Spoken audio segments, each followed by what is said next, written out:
Assalamualaikum warahmatullahi wabarakatuh. Apa kabar semuanya? Alhamdulillah hari ini kita bisa bertemu kembali pada mata pelajaran matematika. Sebelum mengawali pembelajaran, mari kita awali dengan membaca Bismillahirrohmanirrohim.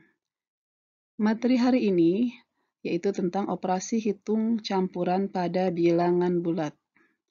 Nanti akan dibahas tentang pengertian operasi hitung campuran bilangan bulat, terus aturan operasi hitung campuran, kemudian sifat-sifat dalam operasi hitung campuran. Silahkan kalian baca dulu sebagai motivasi. Ini adalah kata-kata Imam Syafi'i. Pengertian operasi hitung campuran bilangan bulat. Operasi hitung campuran adalah operasi hitung yang memuat sekurang-kurangnya dua tanda operasi hitung berbeda. Misalnya, pada operasi hitung berikut terdapat tanda penjumlahan, pembagian, dan pengurangan. Nah, ini disebut sebagai operasi hitung campuran. Aturan operasi hitung campuran yaitu, jadi kerjakan terlebih dahulu operasi dalam kurung, kemudian kerjakan perkalian dan pembagian, kemudian kerjakan penjumlahan atau pengurangan. Pada penjumlahan dan pengurangan bilangan yang berurutan, maka dikerjakan dari depan. Begitu juga pada perkalian dan pembagian yang berurutan, maka dikerjakan dari depan. Nah, contohnya ini pada soal berikut ya. Jadi operasi dalam kurung dan perkalian didahulukan, kemudian pembagian didahulukan.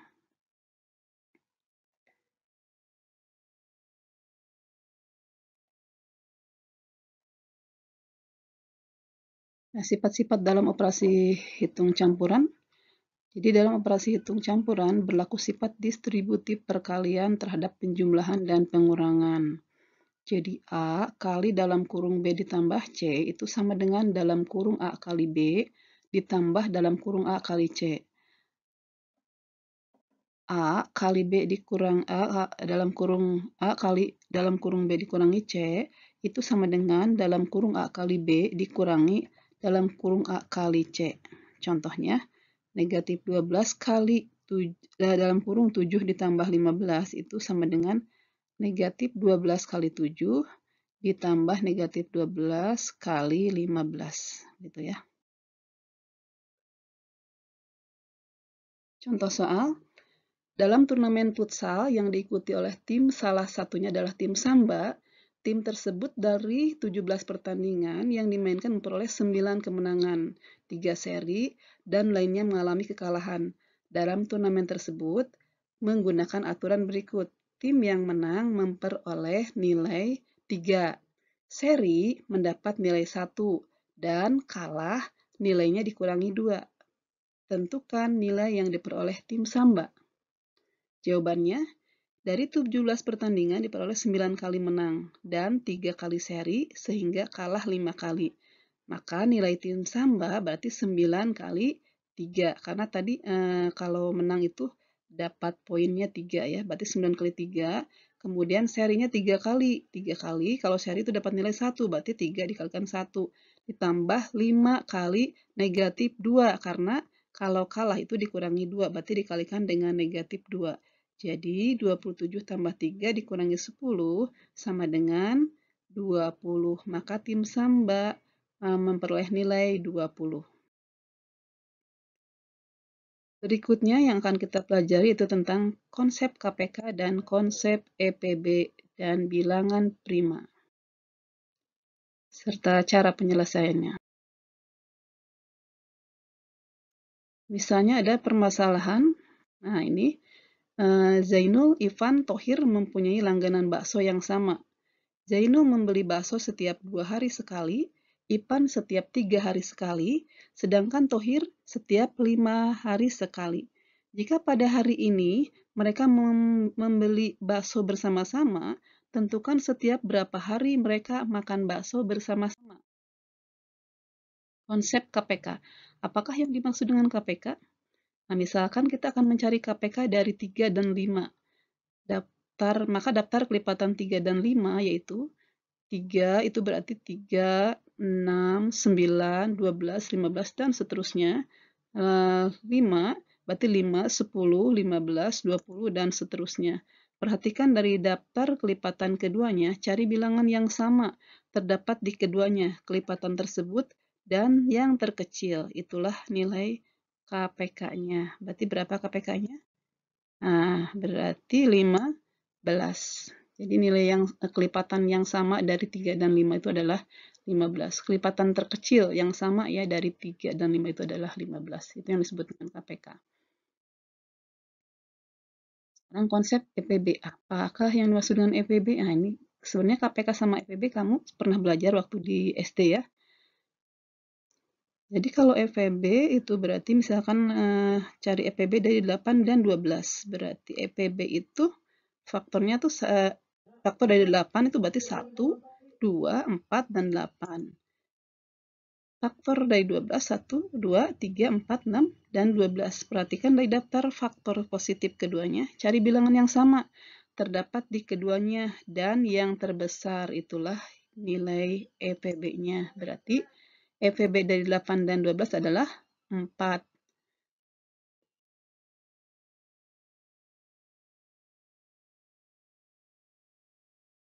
Berikutnya apa itu bilangan prima? Kalian masih suka bingung ya bilangan prima, membedakan antara bilangan prima, bilangan ganjil itu. Nah, bilangan prima itu yang seperti ini ya. Perhatikan bilangan-bilangan bulat berikut, misalnya 2. 2 itu berarti faktornya adalah 1 dan 2. 3 dulu faktornya 1 dan 3. Jadi 2 itu adalah 1 kali 2. Nah, bilangan bulat yang memiliki tepat 2 faktor yaitu 1 dan bilangan itu sendiri, itu dinamakan dengan bilangan prima. Misalnya 2, 3, 5, 7, 11, 13, dan seterusnya itu merupakan bilangan prima. Nah, cara pertama untuk mencari EPB dan KVK yaitu yang akan kita bahas secara kesatu adalah cara faktorisasi prima. Nah, ini kalian juga di SD pernah ya. Mari kita lihat cara mencari KPK dan EPB dari 8490 dengan cara faktorisasi prima. Bagaimana caranya? Jadi semua bilangan dibagi dengan bilangan prima. Di sini contohnya kita bagi dengan 2, terus kita bagi lagi dengan 3, dan pokoknya dibagi dengan bilangan prima ya.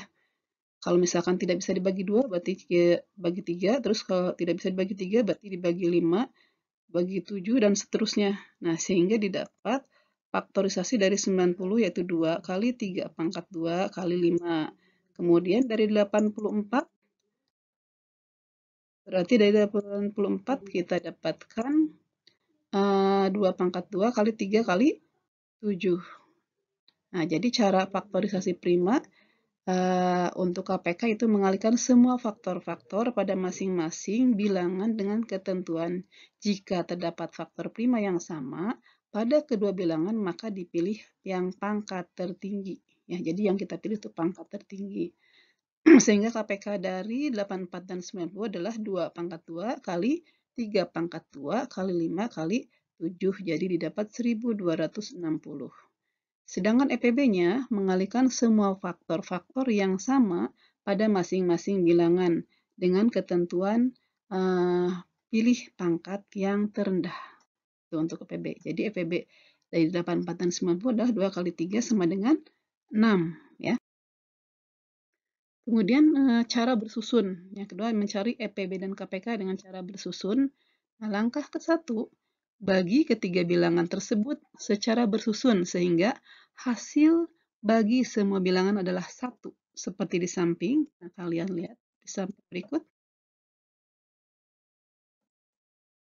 Ini ya.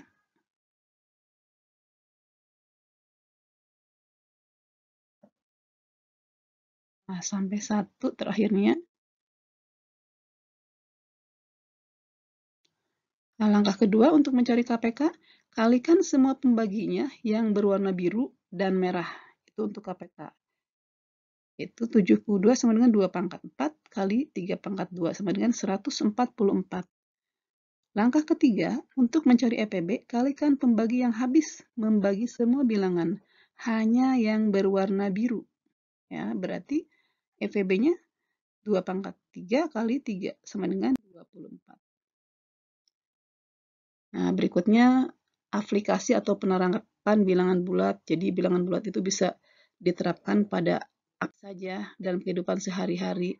Misalnya dalam menghitung suhu udara, terus kedalaman laut, tinggi rendahnya permukaan tanah, dan lain-lain. Jadi sebenarnya tiada hari tanpa bilangan bulat ya. Nah, silahkan kalian lihat contoh-contoh berikut. Contohnya dalam menghitung suhu, silahkan bisa dibaca soalnya seperti apa. Nah, ini penyelesaiannya.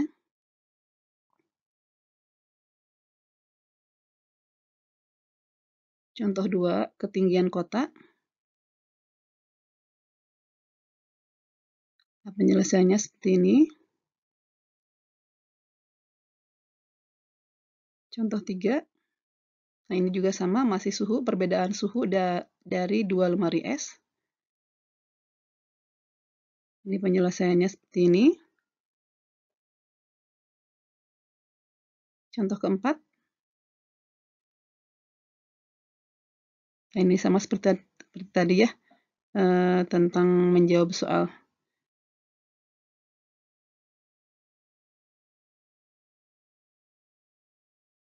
Nah, kita kembali ke masalah tadi. Zainul, Evan, dan Thohir. Jadi pada setiap berapa hari mereka makan bakso bersama-sama lagi. Nah, ini penjelasannya. Jadi perhatikan bahwa soal ini menggunakan konsep KPK ya. Jadi Zainul membeli bakso tiap 2 hari, terus Ivan tiap 3 hari, Thohir tiap 5 hari. Maka faktorisasi primakan untuk menjawab soal tersebut ya. Jadi didapat 2 kali 3 kali 5 sama dengan 30. Jadi mereka akan makan bakso bersama-sama setiap 30 hari sekali.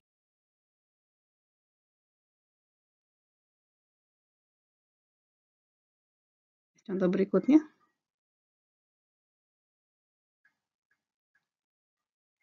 Utusan anggota pramuka ya ini. Nah, di sini pertanyaannya berapa sebanyak-banyaknya kelompok yang dapat dibentuk? Berapa banyak anggota tiap kelompok? Ini menggunakan konsep EPB.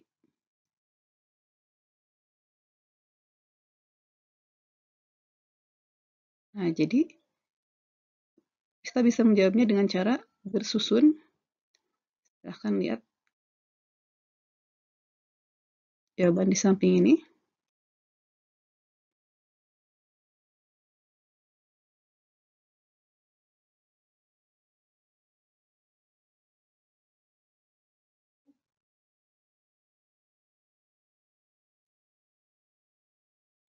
Nah, sampai menemukan sampai semua satu ya. Jadi sebanyak-banyak kelompok yang dapat dibentuk yaitu 6 kelompok. Nah, banyak anggota kelompoknya 18 orang. Nah, dari kasus-kasus tadi, sekarang kalian bisa mencoba untuk menjawab soal kuis berikut. Yang nomor 3, 4, 5, jangan lupa itu bisa itu soalnya diambil dari buku paket. Kemudian soalnya, jawaban soalnya diupload di tugas matematika. Nanti Ibu kasih linknya ya di grup WA. Nah, sampai sini dulu untuk materi pelajaran matematika hari ini. Sampai ketemu lagi minggu depan. Terima kasih, semoga kalian sukses. Wassalamualaikum warahmatullahi wabarakatuh.